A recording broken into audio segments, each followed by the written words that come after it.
Dad following Matt there. He's going to appear next Saturday over here at the Beef House in the bar, I think.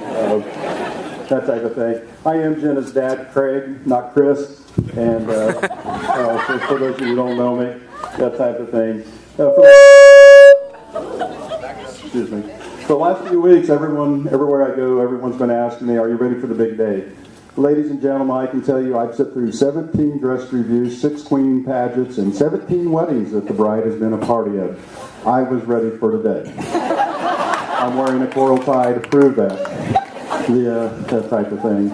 So, but nothing really prepared me for the emotions that today has been.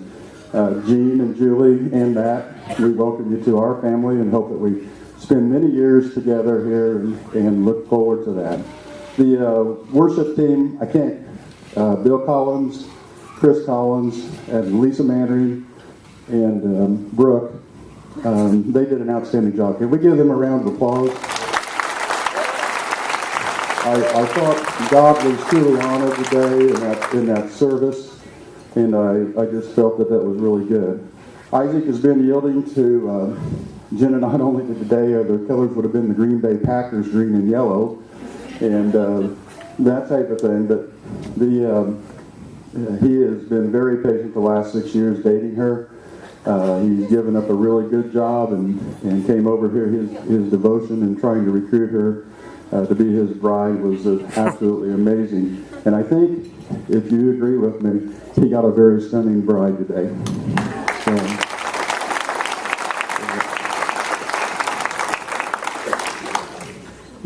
the group that I just mentioned from Walton, this coming Saturday, if you're in the Walton area, we're having a garage sale for our youth group. Okay. Jenna and Isaac will be gone for 2 weeks.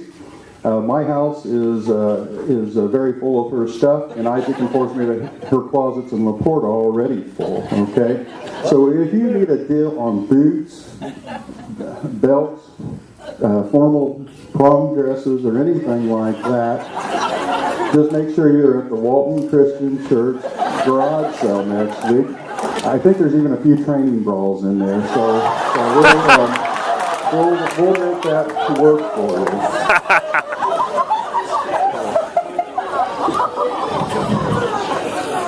If you haven't figured out that Jenna has a sense of humor, and I probably can get credit for a little bit of that. When she was in college, she brought me for Christmas the I Love Lucy DVDs, and used to I'd go home when she was a little girl, and I'd walk in the back door and say, "Lucy, I'm home," and many things like my house reminded me of Lucy, and she brought those for me. And then she continued on, and when we were showing cattle, we would work in the pasture or work out in the barn, and we'd listen to the Jeff Foxy Worthy countdown, and I think she remembers every line that man has told, so I corrected her there, and then that type of thing. But if she tells you a really, really bad joke someday, and you think, oh, that's horrible, she's 26 years old, and she still emails my former groomman back there, Mark Jones, knock-knock jokes, okay? So she's been corrupted for many years with her humor. And her family has sat through many episodes of this humor, sweating bullets. And it probably started, when Scott Mannering does our monthly birthdays at our congregation, and they go up in front of the congregation. Her mother was looking at her one day and says, "Jenna Nicole Langley, don't you dare embarrass us." And she gets this crappy grin on her face, and she heads down the balcony, and she gets up there, and sure enough, Mannering goes, he says, "Jenna, what are you going to do on your 18th birthday?" And she goes, "I'm going to buy a lottery ticket." Okay. Pastor Collins, you've got several sinners in your church, but you got some really serious ones, because she got not one, she got 3 or 4 multiple lottery tickets in the mail with her birthday cards from people in our congregation and that type of thing. So it may have started a little bit further back when she was in preschool, graduated, and Jerry McQuistion, who's with us tonight, he does his annual art link letter thing for the graduation ceremonies, and he asked her, he says, "What are you looking forward to next year, Jenna, in kindergarten?" And she goes, "Naps." It wasn't near as funny when she got, and he said, "When are you going to look forward to when you go to Purdue?" And she said, "Naps." Okay, so that type of thing. She's been hilarious for a long time. We had a Christmas program play one time where she played an actress. And the moral of the story was to tell how humble Jesus came into the world here. And she portrayed the actress that was hired at the last minute when the church character, before the last rehearsal, fell and broke her leg. So Jenna comes in with her bow on and plays in a big, long dialogue between the director, trying to teach Jenna how to be humble.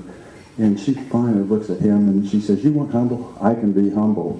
And he goes, "Yes, yes, that's what we want. We want humble." She looks at him and she says, puts her hand on her hip and says, "Well, show me the money." Okay? It was off the cuff, okay? And she comes out. I'm greeting the 4-foot actress when I go out, and she's looking there. You know, I prayed to God, thank dear Lord, forgive her, for she knows not what she's done. She destroyed the whole message of the play. And anyway, she meets me there, and she flips the bow around, and she says, "Did you hear them laugh? They were really laughing at me." And I said, "Yes, I heard them laugh." She goes, "Did you see Lisa's face?" She was the director of the play that night. And I said, "I didn't have to. I know what mine looked like." Okay, so that kind of thing. She didn't always use her humor at church. She used her humor in high school.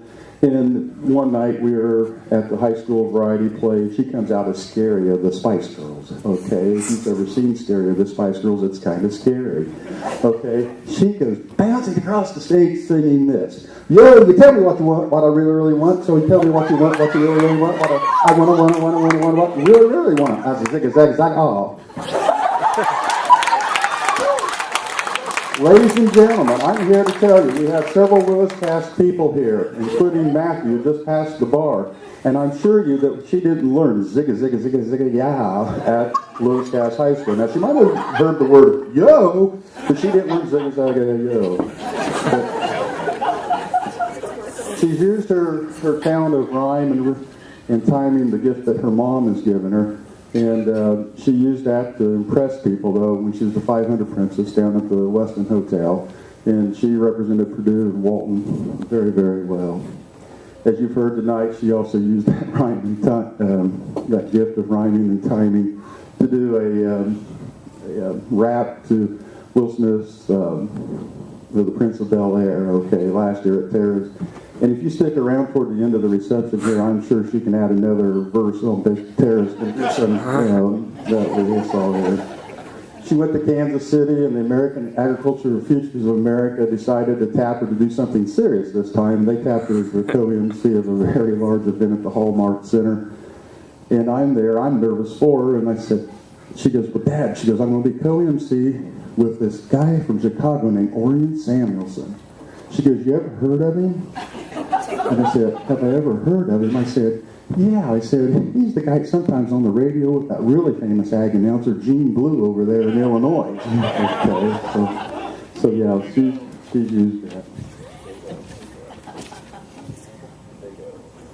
So, Isaac, as we've all discussed here tonight, you've married a very funny lady, okay? And we hope that you encourage her to use that gift to honor God. And we just go on in that. Now tonight, when you look at her and you think, okay, this is my bride and she's so perfect and everything, there's so many people that have helped raise her, and we appreciate the people that have helped raise her.